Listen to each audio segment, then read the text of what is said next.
You're listening to Extra Innings, presented by Next Level Training Center on the Sports Objective. Join us every Sunday night on Facebook Live and our YouTube channel as we talk East Carolina baseball.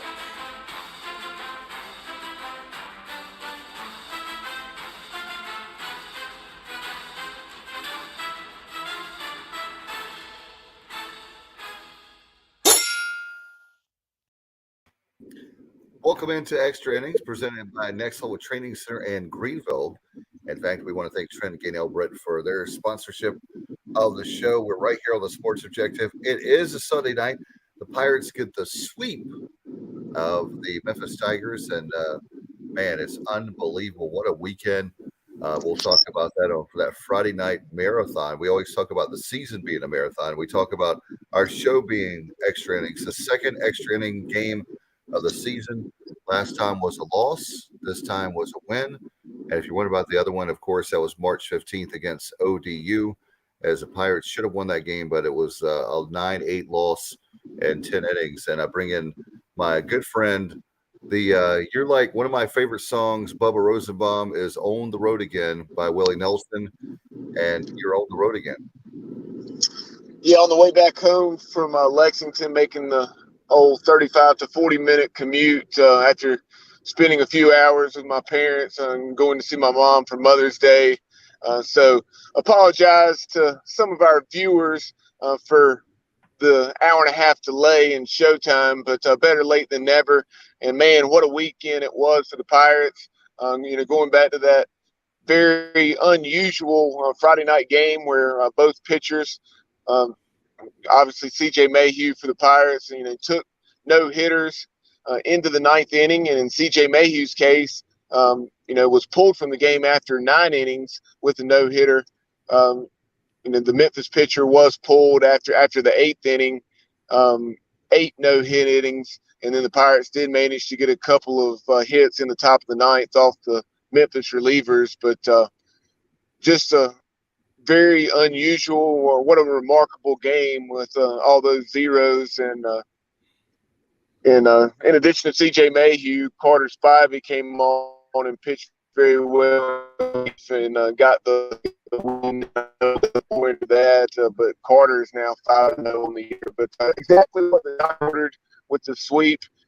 Felt very confident that the Pirates would sweep that series, but at the same time, on the road, it was Coach Darren Schoenrock's final series there at Memphis in terms of a home series, and that obviously meant that it was senior weekend for the Tigers seniors. Not sure exactly how many they had, but with all those things, you knew it was going to be tough. But after we got that 13-inning win, 4-1 on Friday, I felt very confident, and the Pirates made it happen.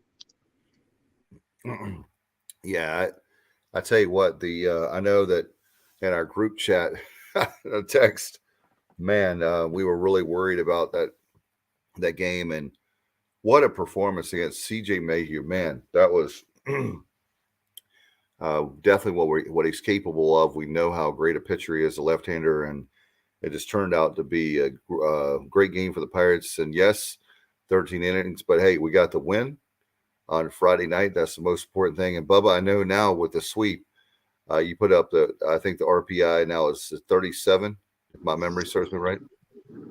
Yeah, we can dive into that a little bit more later on when we're talking about the conference, the scores around the league and everything that transpired this weekend. But yeah, Warren Nolan, and that is not the official RPI, but normally, right, it's fairly close, within 2 to 4 spots of where the NCAA RPI is, and you can find that by simply just typing in NCAA baseball RPI into a Google search. It had not been updated in the last time I checked, which is about an hour ago. It was, I think, Thursday, May the 5th, that it had last been updated. Going into the weekend, the Pirates were 52nd, but now in the Warren Nolan RPI, which updates, several times throughout the day, the Pirates are now 37th. And I think it's not only do you get a road sweep, and yes, it was over a team that's right around 200 in the RPI, So some people were thinking, well, how in the world do you jump? I'm not sure where we were in the Warren Nolan RPI going into the weekend, but, how do you jump 12 to 15 spots? Well, you win 3 games on the road. So even though it's against a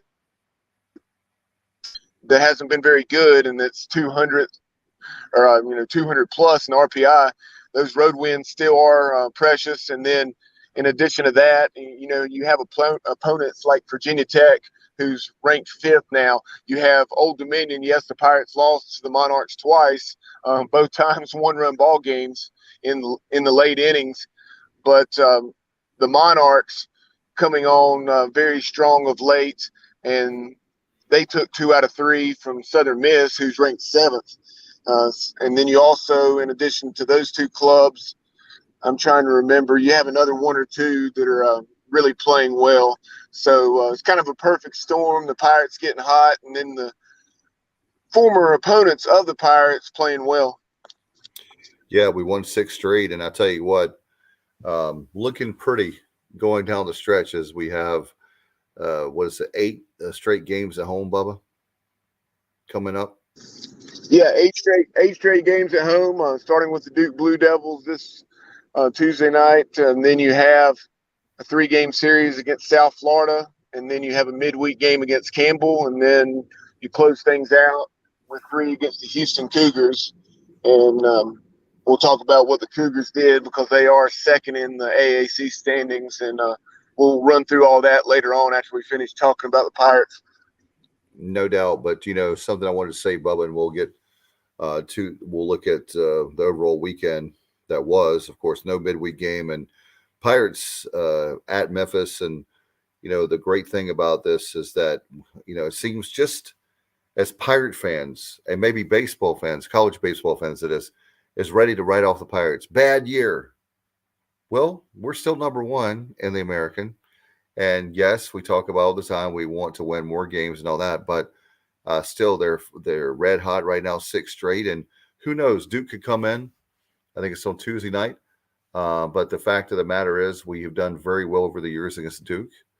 Then you like your chance. We should do well against you. We'll see. But USF. Then we have Campbell and, like Bubba said, Houston to round that out. But the fact that we're home, by the way, fans, let's rock out Clark LeClaire over the next 8 games. And this is the point of the season I was curious about to see what would happen. And here we are. But before we get into that, let's go over to this past weekend to Memphis. By the way, Pirates are 30-18 overall.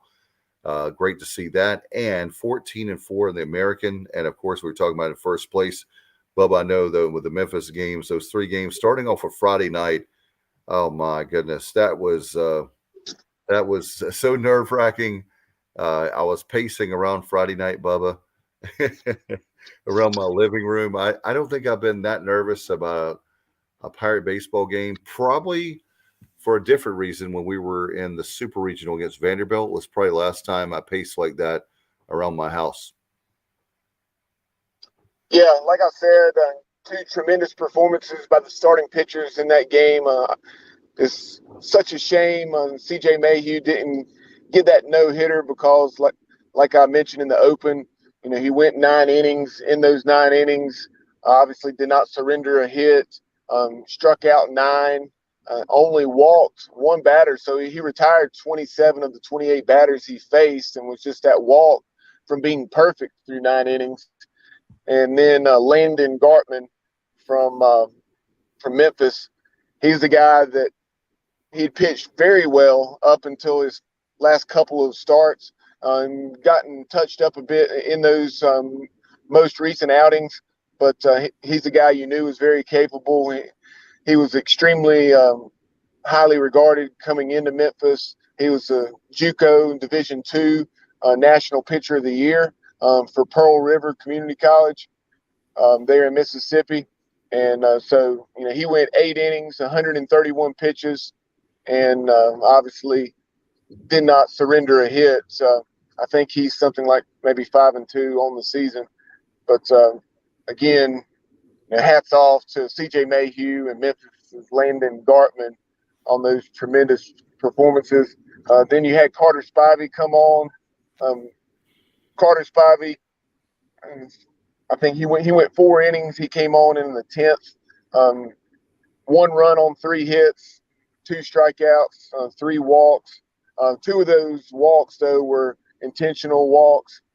So really only 1 walk for Carter.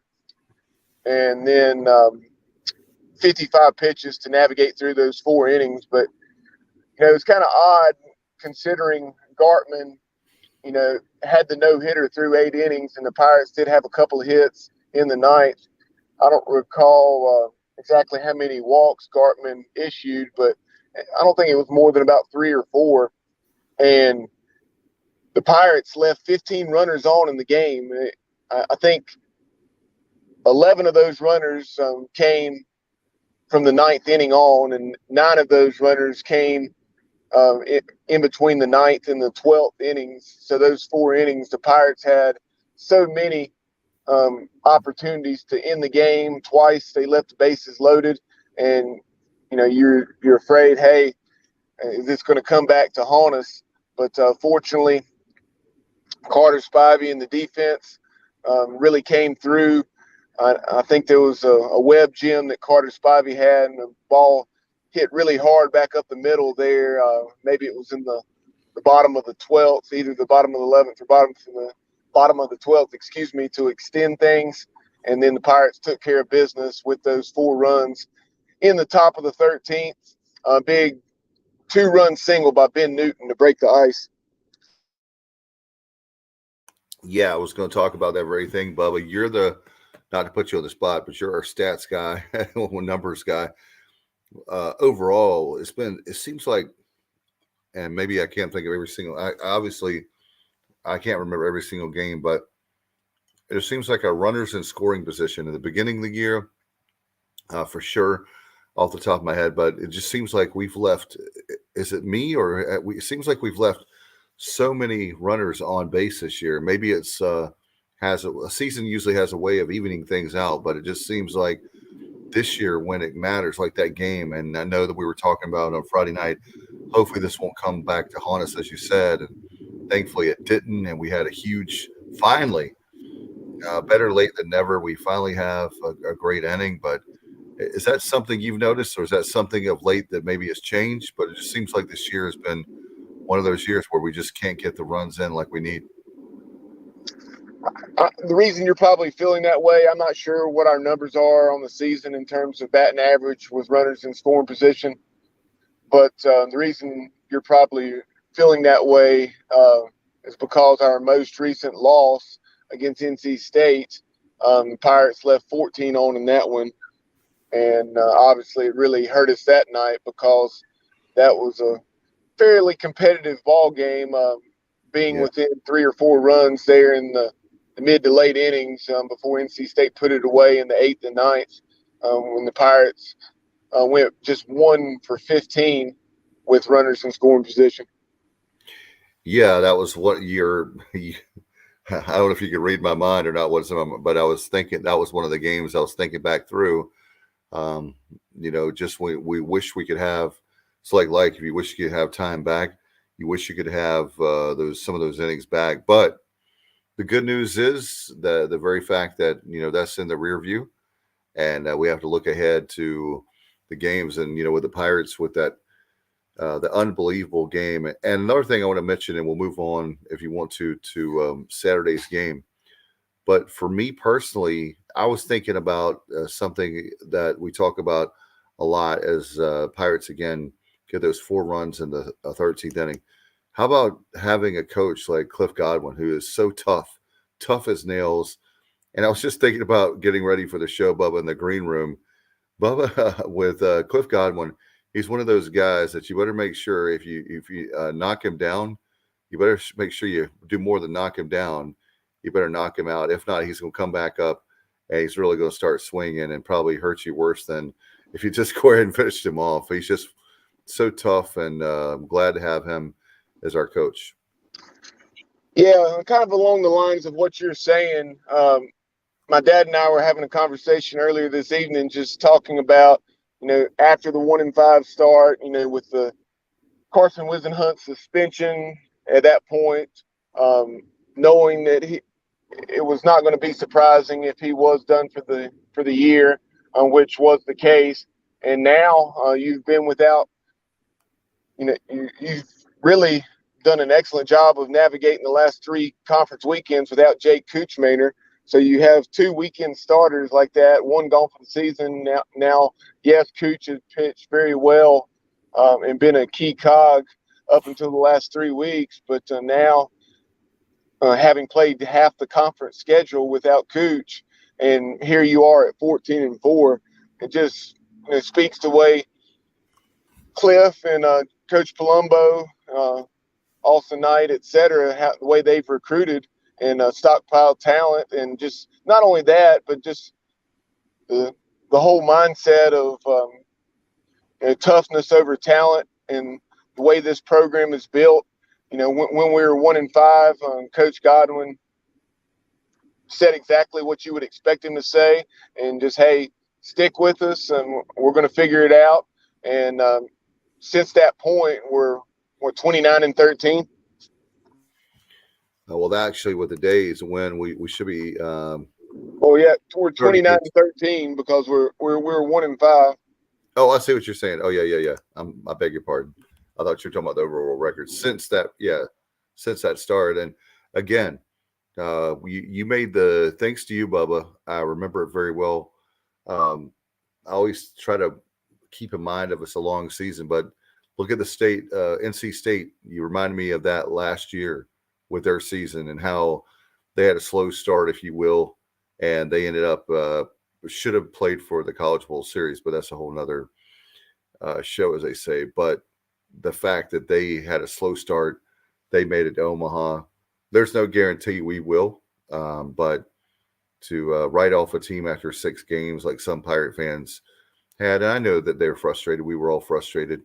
Nobody likes losing, but I'm so proud of this team. And, now, man, Bubba, with the homestand coming up, you like your chances going down the stretch, don't you?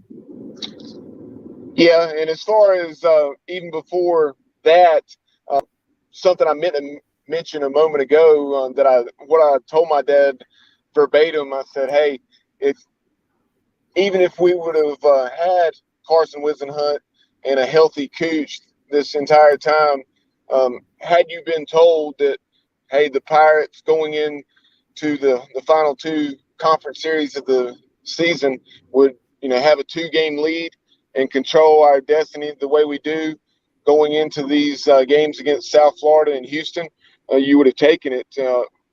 But obviously, the adversity we've overcome, it's all the more impressive. It sure has. And, we had the first game, like we talked about, with the big win and extra innings. And that's what's so great, Bubba, is that you never know how that will translate, but you got to feel like with that game that it's going to be where when we have a postseason with a regional, wherever we're playing that, and then with say if we get a super regional, that that this team, not to give up on this team. They're not giving up on themselves. The coaches are not giving on the players. Players are not giving them on the coaches. And that's a great thing. And then let's talk about yesterday's game, Saturday's game. Pirates also victorious in that one at Memphis. Yeah, with Saturday's game, a lot of momentum coming off the 13-inning win on Friday night. Pirates got off to an excellent start, jumping out to a 3-0 lead there in the first couple innings, and things kind of settled in after that point. But we took a 4-1 lead, into the mid to late innings, and at that point, things kind of started to get crazy with a little back and forth, each team answering the other. But after we took a 7-2 lead there, I think it was maybe the 7th or 8th inning, I think it was the 7th, just going off memory, Memphis responded with a couple runs, but then we responded right back and went on for the 8-5 victory. Ryder, decent start, not his best outing, but he gave us 3 innings, and I think Memphis had 5 hits in those 3 innings. Then you really you saw it definitely wasn't a thing of beauty for either team yesterday, but the Pirates did just commit one error, and we took advantage of some Memphis miscues. We did get out hit 11-10, but Ben Newton, he was excellent all weekend. Ben had 2 hits in all 3 games, 6 for 12 on the weekend. And Ben Newton, we'll go ahead and discuss this. He was our PGAsGloves.com Player of the Week. Like I mentioned, 6 out of 12, 3 2-hit games against Memphis, 4 RBI, and he had that big 2-run single in the top of the 13th that propelled the Pirates to the 4-1 victory on Friday night. What a great one, man. I'll tell you, Player of the Week with Ben Newton, absolutely. And what was Bryson Worrell last week. It's just great to see these guys. We know that there's that's the thing that I go back to is, you talk about toughness over talent, but this team has so many great players on it, so much talent. And that's the thing I know that Pirate fans are frustrated about. But I was thinking about this afternoon when the game was going on, Bubba, the very fact that teams develop at different times, the chemistry is at different times. You look at it, we're trying really hard. Maybe I don't think necessarily with this late in the season that we're trying to find our identity. But certainly I think that you're starting to see the run productions going up. And again, we're really proud of this team, another sweep. And hey, we win a lot, so the expectations are there, but we're still in first place. Yesterday's game. I tell you, the only thing I was disappointed, by the way, on Bubba, and you probably say you're such a broadcasting nerd. Disappointed with Memphis that they did not have but one game televised. I know we had our good friend Scott Rogers on 94.3 The Game. Of course, you can listen on the Varsity app or TuneIn Radio app for sure for those not local, but just disappointed that they only had one game televised. That's just I was very disappointed that was the case as well. Once we realized that the beginning or middle part of last week that we're only going to have TV for Saturday's game. But I will say this, that their ESPN broadcast team, I did enjoy the call of yesterday's game, and I believe it's Jeff something that is the play-by-play. I knew his voice sounded very familiar. Yeah, I believe he's the one that does a lot of the games down at the AAC tournament in Clearwater. Yeah, I can't remember his name, but yeah, it was good. It was good. It's just especially even better when the Pirates win. But we're at a day and age now where we're talking about with technology. I mean, look at us right here, Bubba. You were the one that found StreamYard here that we're broadcasting from, so people on Facebook, YouTube, and Twitter, we can stream a show. Amazing stuff. This is what I will say to this. For all of us, all the folks that don't like our show or think that we don't prepare and all that kinds of comments we've heard from the Peanut Gallery, if we can do a show, you and I can do a show. You're on the road right now, and I'm in my living room. Just think about this. This is what I was thinking about when I heard that announcement. If we can do a show about ECU sports, we can broadcast it live. To be sure that Memphis, as much money as they have, can broadcast games. Don't you think? Am I wrong on that? I mean, I'm sorry if I'm coming from judgment, but it's just frustrating to me that just like when, what was it, in 2019, we had that series, you remember out in LA with UCLA and UCLA couldn't broadcast the game. It had to be Brian Packard's dad, John Packard. Of course, Corey Glory was there for Linfield, but it's frustrating to think that these big universities, it's not that they don't have the money. It's the frustration for me. My point is they don't make the effort to do it when it should be done. Yeah, obviously the East Carolina is a priority with baseball, but you look at this year. I watched bits and pieces of multiple lacrosse games on ESPN Plus. I don't know if it's an infrastructure issue, like where we invested several $100,000 or whatever, maybe more, to build that control room, to to get everything up to par and where it needed to be to do these ESPN Plus broadcasts. I don't know if that could be the issue or exactly what was going on there. I was certainly reach out to Scott Rogers and see if he can shed any light there, if he heard anything about it this weekend, because obviously he was thankful for everybody to be tuned in, but the way it came up when they had some issues on the air today and the broadcast went down for a matter of a minute or two, he just said that we apologize to Pirate Nation back home because we feel bad anytime, but this weekend where so many folks are relying on the audio and due to there not being video, it was even more frustrating.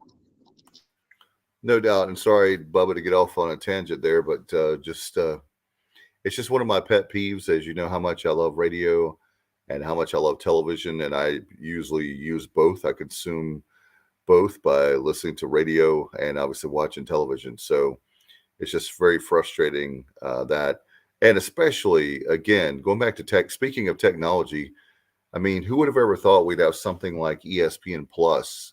Everybody wants to bust on the American, and it's such a terrible conference now, but look how many games we can get if it's on ESPNU, or if it's certainly this particular case as they're building the ESPN Plus app, that we can have games there. There's so many more things that we can do that we couldn't just a few years ago. Yeah, and Mark, as far as your question, we do not know the answer. That's what we were just addressing as far as why we only had the one game on ESPN Plus this weekend.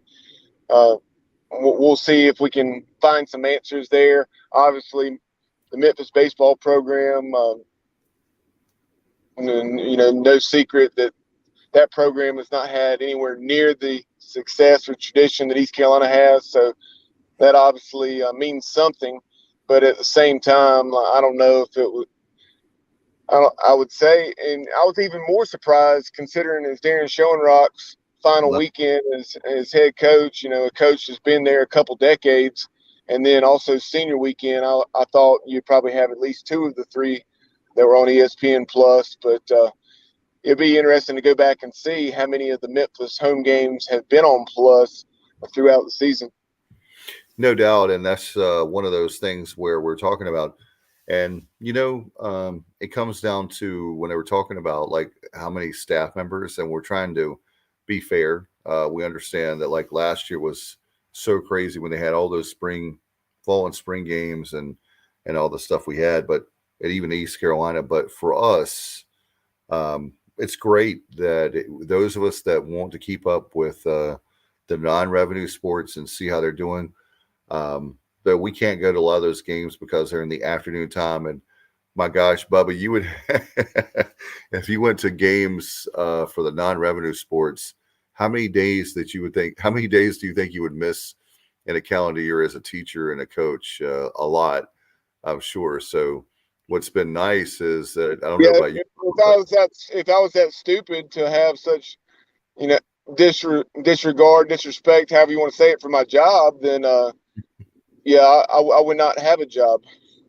Exactly. And the great thing about it is Bubba doesn't have to worry about that now, because with the non-revenue sports, a lot of them now are broadcast on ESPN Plus. So that's great. And that's why my concern is you look at, I think we've done a nice job, and of course we can do better for the non-revenue sports, but I think we're doing a much nicer job now that we have the technology to broadcast a lacrosse game, for example. I know they've done that this year. So women's basketball, been able to see a lot more games than ever before, stuff like that. So that's just, sorry, didn't mean to get off too much of a tangent there, Bubba, but that was one of the things that was bothering me this going into the weekend.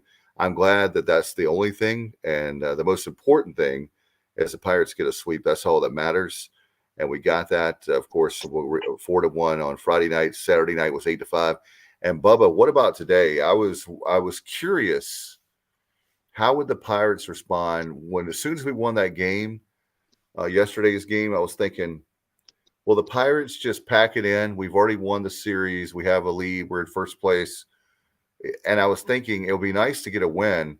And I'll go ahead and tell you, I did not expect, and sorry to my Pirates and Coach Godwin, I was thinking this would be more. I was in my kitchen today thinking this will probably be like a 3 or 4 run Pirate victory. But boy, was I wrong, and I'm glad I was wrong. And that's fair to say, and I agree with you. I mean, if you'd have told me we would have won, 8-2 or something like that, but I definitely didn't see a 15-1 victory coming. But at the same time, if you take a closer look at it, I mean, this is the game that was 4-1 through 7 innings, and in the bottom of the 7th, Pirates did an excellent job of getting out of a tough spot there. I'm trying to recall who was pitching at the time, but I believe it may have been Carter Spivey.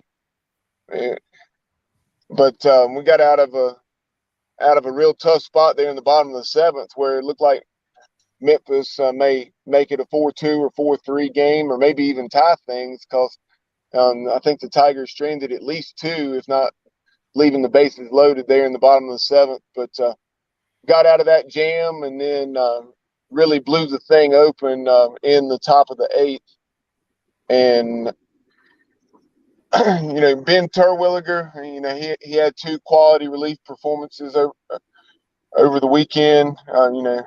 He's someone I was hoping that we maybe see a little bit more of moving forward, because when we've seen Ben, he's really come through in some tough situations, and any time that he can see on the mound, if he's dealing like he has in the past, then that's one or 2 less innings that Saylor and Mayhue. Obviously, Mayhue was a different role this weekend, but those guys, those familiar names like Saylor, Spivey, Mayhue out of the bullpen that we've seen all season long in those 3, 4, 5 innings in relief type of outings.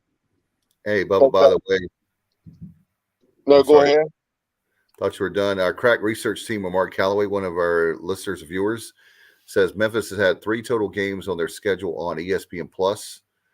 So there you have it. You were asking that earlier, just a few minutes ago, about wondering how many games they've had. So again, basketball is number 1 there in Memphis, obviously, and their football team had been good until maybe the last, Bubba, maybe 2020 started to see a slide over the last couple seasons, if my memory serves me right. I know definitely last year, not the Memphis we've seen of previous years, but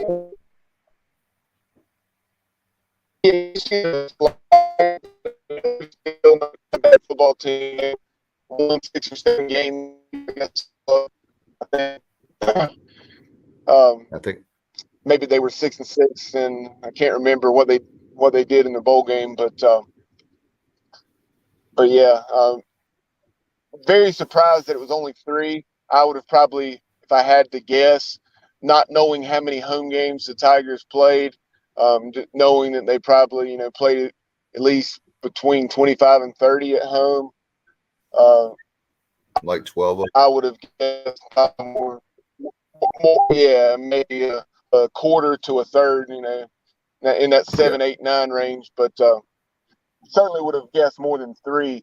And that's something, whoever they hire as new head coach, I would certainly, that would be one of the things that I would be pushing very strongly for more ESPN Plus broadcast.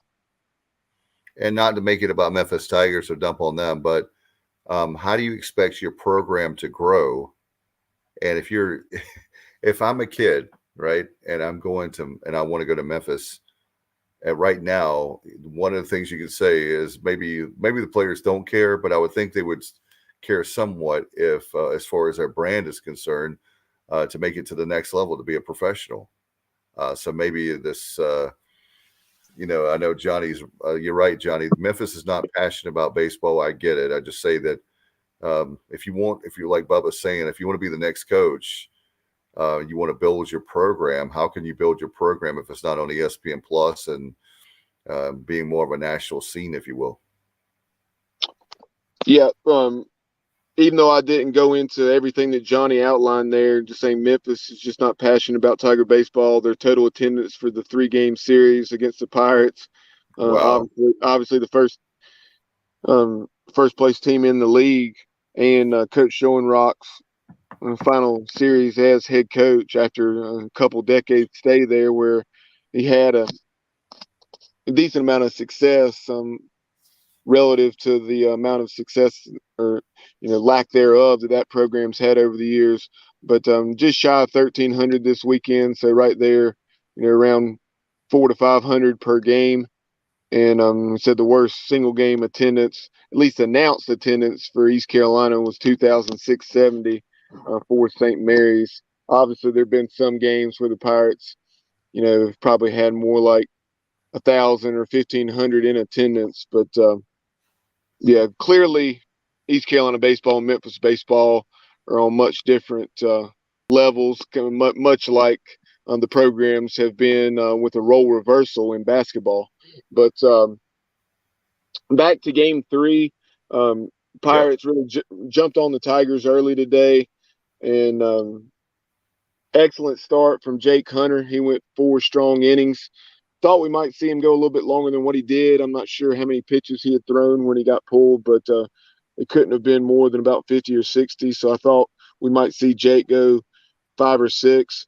But another solid start for freshman righty Jake Hunter.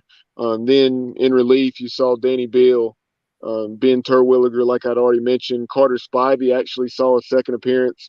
After throwing 4 innings on Friday, he just saw 2/3 of an inning today. And then Josh Groves and also Merritt Beaker, North Davidson product, he came on for his first outing in quite some time. So it was nice to see Merritt get some work, and he recorded a strikeout in that scoreless bottom of the ninth. But Pirates, 16 hits, a lot of those, I guess probably about half of them came in the 8th and 9th innings. And you had 6 guys for East Carolina with multi-hit games. JJC, Jacob Jenkins Cowart, stuff like this is going to happen over the course of a baseball season, but because he's had quality at bats, just nothing to show for it. But over the last 5 to 6 games, he was 1 out of 18, and he was 4 out of 5 today. So nice to see such production from the tremendous Pirate freshman. And then you had Zach Agnos had 2 hits today, 4 RBIs. Bryson Wool had 2 hits. Ben Newton had another, like I mentioned, 3 2-hit games this weekend for Ben. And you also had Josh Moreland with 2 hits. And I'm drawing a blank on the other one, but 6 Pirates with 2-hit or more games today. And like I mentioned, JJC led the way with those 4 hits. And 2 of those 4 hits for Jacob Jenkins Cowart were doubles. And Mark Calloway said he apologizes, but it was 5 total games for the year. But points still holding true that very little ESPN Plus coverage for the Tigers. No doubt about it. And again, not to pick on them for sure. They just don't put an emphasis, like we said. But, nice now to get the sweep. Pirates are looking very good, as we Bubba talked about earlier, being the numbers guy, that he has 2-game lead for the Pirates now in the American Athletic Conference in the AAC. And then, Bubba, I know that we were talking about the RPI. Very happy with that. Did you want to touch on that some?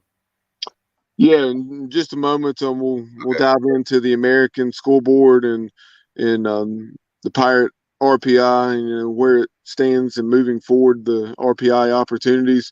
But one other thing I wanted to mention, I talked about how Bryson Wool had a 2-hit game today, and now Bryson has a 14-game hit streak. Oh wow! I knew that he was been red hot, but I didn't know that was up to 14. Wow. Okay. Yeah, and he in Friday's game, he got 7 at bats. So he did. I'm not sure. I can't recall where his hit came in that. Obviously, nobody had a hit until the 9th inning. Right. So I don't know where Bryson's hit came between the 9th and the 13th. But he was 1 for 7 on Friday, but was able to extend that streak. And like I mentioned, had the tremendous game today, and two hits in the game. One of 6 Pirates to have 2 or more. But yeah, going back to the RPI situation, just taking a look around the league. As we go to the American scoreboard, you had the huge series taking place down in or really several places. Every conference series, for the most part, had some significant impact on the standings. And, taking a look at Houston and Wichita State, because Houston was second in the league standings. The Cougars won 2 out of 3 at Wichita. They won games 1 and 3, with Wichita State winning Saturday. And then you had Cincinnati. They went into Greer Field at Turchin Stadium, and then they took 2 out of 3, 3 closely contested games, but were able to win. I think it was 2 one-run ball games against Tulane. So that was huge, because now Tulane, who would obviously have a tiebreaker on East Carolina, the Green Wave are just 10-8 in the conference and 4 games back. And then you had also USF. The Bulls took 2 out of 3 from UCF, and now UCF is 3 games back, as they went into the weekend just a game back of the Pirates, when East Carolina was 12-4, and the Knights were 10-5. But I said 12-4, 11-4, excuse me. But so there you see the league standings. East Carolina having the 2-game lead over the Houston Cougars, who come to Clark LeClaire Stadium here in a couple weeks. And the Pirates this weekend, with East Carolina taking on South Florida, and then I think Houston is playing UCF. If the Pirates can sweep the Bulls, and then the Knights take 2 out of 3 from Houston, the Pirates will go ahead and clinch the outright regular season title.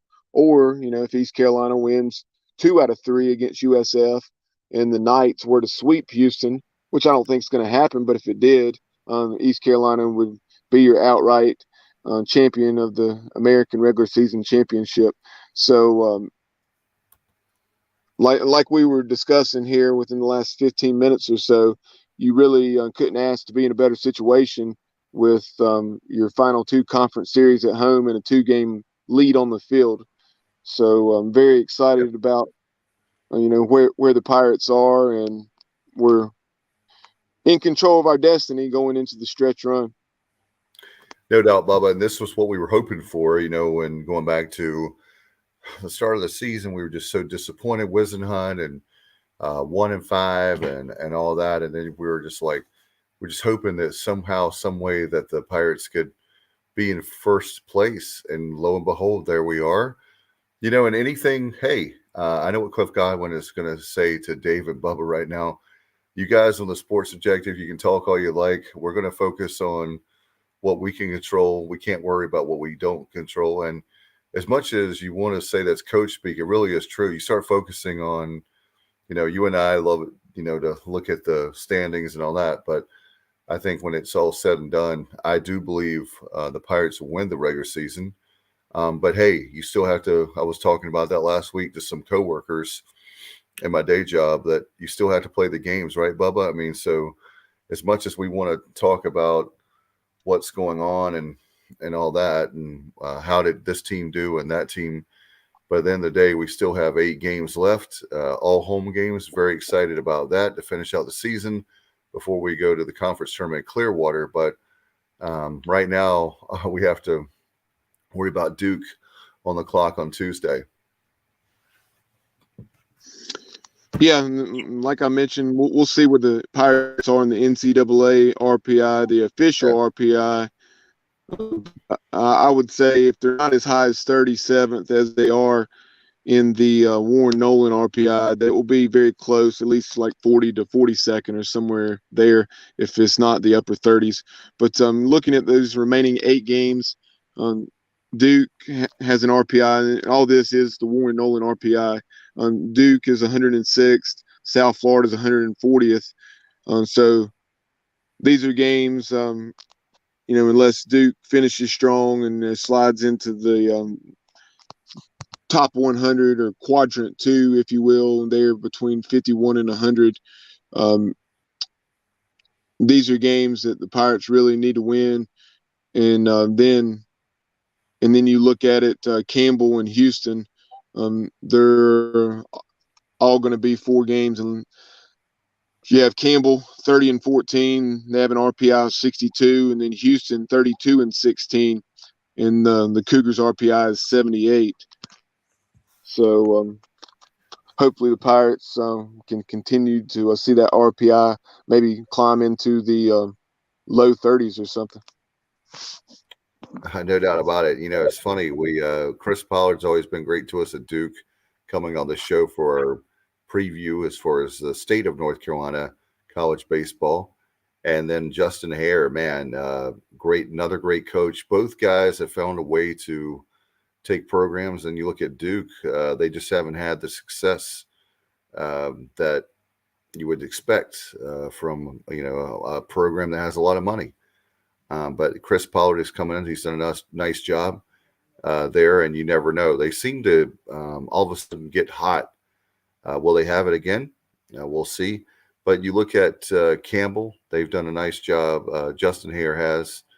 I know he's talked to us numerous times on the show, so it's going to be great to we'll see if we can catch up with either one of them or both. But certainly with the last 2 mid-game series will be home, and of course the last 2 regular season series with the conference are going to be at home. And Bubba, we've got to. This is the make or break time. I hate to sound like that, but man, you don't want to have a slump here the last 8 games.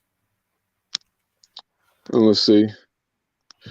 So Mark Calloway chimed in, said D1 Baseball has us at 41. Don't know the update though. And then he says, I really believe that we're starting to hit our stride as a team. And then Jeff Collins said, you just jinxed Bryson. So, no, Jeff. We have that kind of power, Jeff. You're right. Thank you, Jeff. We would have, number one, obviously I don't know how he's saying this. Some people believe in jinxes and that kind of thing. And then some people just kind of shrug it off. But, I think if that was the case, then obviously it would have long since happened, because we've been talking about Bryson's hitting streak for the last 2 or 3 Sunday nights or Monday nights on extra innings, and the beat rolls on with Bryson Wool.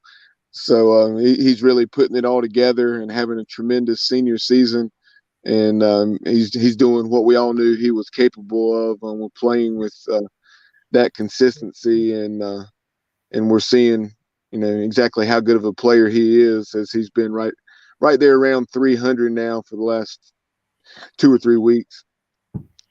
Very happy for him, very excited, especially, he's a Pirate, and we know that he is fantastic. We've known it all along, and like you said, Bubba, the consistency is there, and we're very excited for him, because he's one of those guys we definitely need going down the stretch. Not to state the obvious, but wow, really great to see a great 2022 campaign for sure. And Johnny Robertson, hey, how about that stat, Bubba, which I didn't know. I know he's been doing well. Lane Hoover is so clutch, as my son Alexander would say, and he has reached base safely for 16 consecutive games. We know that he gets on base a lot there, Bubba. I didn't know it was 16 straight. I guess that makes sense, but man, another great player. Like I said, we've got a lot of talent on this team.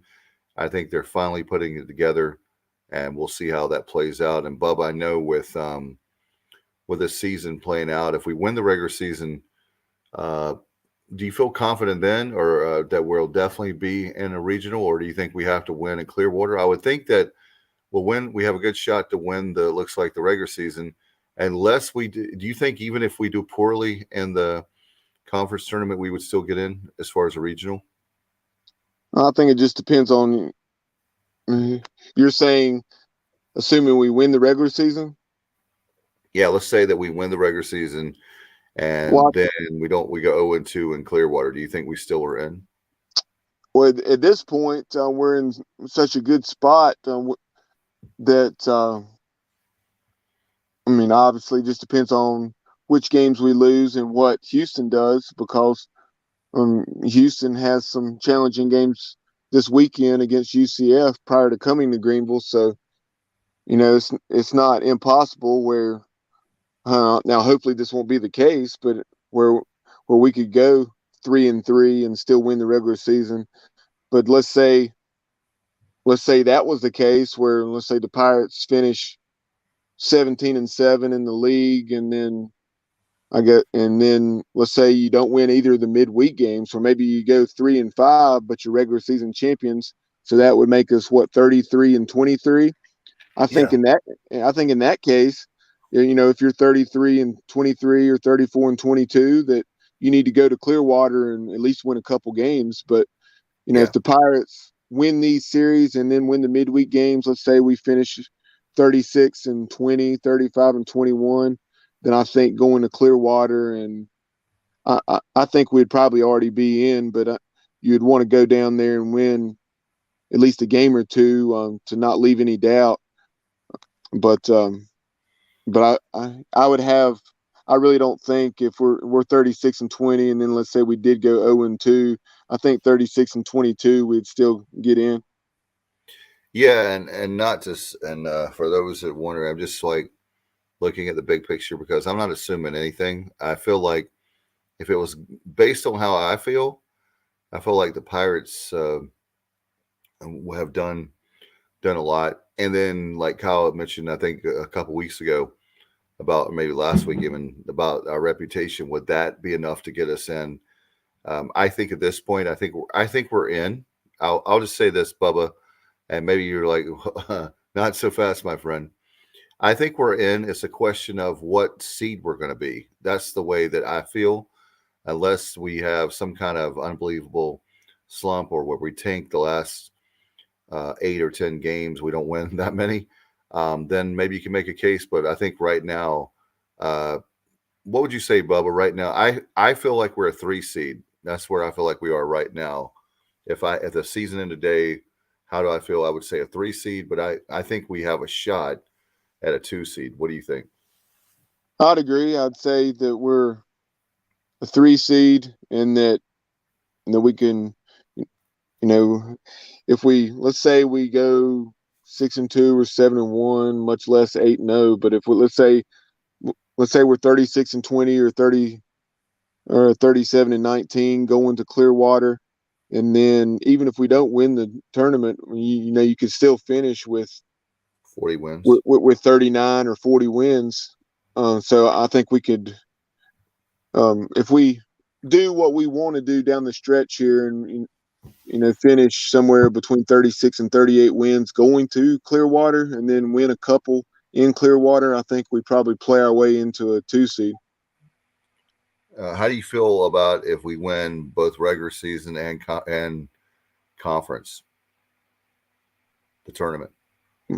Well, I think if we are the regular season and tournament champions, that we're definitely a 2 seed. That's what I'm shooting for. That's exactly the way I felt. And obviously the only exception to that is kind of that scenario I was saying earlier. Let's say we and then we still may be a 2 seed, but let's say we go 3-3 in league play, drop both midweek games, and then go down and win the tournament. But we win the tournament, we don't sweep through it. We don't go 4-0. We go, I guess we'd have to be 4-1. So let's say we're 37-24. I think it could be tight to whether we're a 2 or 3 seed, probably a 3 seed. And I haven't. One thing I forgot to ask you this past week, Bubba, help me out. I usually start paying attention now. Have they talked? What have the as far as the regionals are concerned, have they talked about potentially places we would land? Oh yeah, I mean there's always those projections out there. I They don't mean, mean but anything, but yeah, I mean, they're fun to look at, but you never know. The only thing that's certain is that, generally speaking, as a rule, that the NCAA tournament selection committee, they're going to do everything they can to try to keep you as regional as possible. right. So very rarely are you going to see, somebody, sent out of their region to be a 2 seed. Like even last year, NC State had a strong finish to the season, and what they were, I guess, a 2 seed at. I think they were the 2, and then Alabama was the 3 down in Ruston at the La Tech Regional. So I mean, yeah, that's not super close, but at the same time, they still didn't get shipped out to Arizona or California or somewhere. Yeah, and I think with the reputation of our program, if we were, say, somebody that never got in or had been a while, maybe something like that would happen, kind of like with basketball. But I think with us, I know they try, like you said, they try to keep everybody home in baseball more than the other, like with basketball, right? Yeah. Hey, my hope is that we play well enough down the stretch that who knows that maybe we do everything that we would like to do, be a regular season and tournament champion, finish with 40 plus wins, and maybe we're a 2 seed in, I don't know, Hattiesburg, or so I guess obviously there you never know. Hey, maybe we're sent back to Blacksburg. We had that game in Blacksburg over spring break. The Hokies are ranked 5th. Maybe you go back to Blacksburg as a 2 seed, and that wouldn't be a bad deal. Obviously, tickets would be tight. That's not a very large venue there. I think it's English Field at Virginia Tech, but from not having to travel far and being able to take a good number of fans, as far as the 250 or 300 tickets we would be allotted, and obviously our fans would be trying to do everything they could to get their hands on tickets other ways. Yeah, Bubba, and for the first time ever, for those listening right now, my cat, the rescue Bruce, made his appearance there at Cameo just now. He loves to climb up it drives me crazy. I didn't want to scream while you were talking there, but he loves to climb up the curtains. But he was actually a rescue that we had, not to get off on a tangent here, but it just amazes me how people treat animals. That poor cat was literally, I think somebody just, not that I have 100% proof, but we found him. He was underneath our carport, and it's literally Christmas time, right before Christmas. He couldn't have been a week or 2 old. And how does a little kitten, unless they're dumped out, I don't know. But anyway, great to have him a part of the family, and now a part of the Sports Objective family, I guess, as he made his debut on camera, for those that are listening. But I want to give a shout out to pgxgloves.com, and I'm glad that you put that up there, Bubba. I've got to order some more.